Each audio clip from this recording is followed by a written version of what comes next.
Tito Paps. It's joke time. Mag-compare vibes. Kumpare ni Tito Paps na abutan niyang nanguha ng mangga sa taas ng puno. Oh, pre, kamusta? Alam ba ni Mari mo na manguha ka dyan?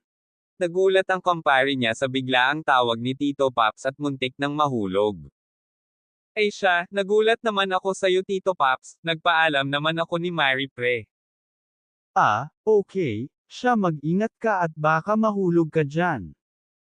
Hihihi, biro lang pre, kunwari lang yun at practice na rin para sa reels mamaya wala nang maisip na ma-upload. Okay, sige iwan na kita dyan.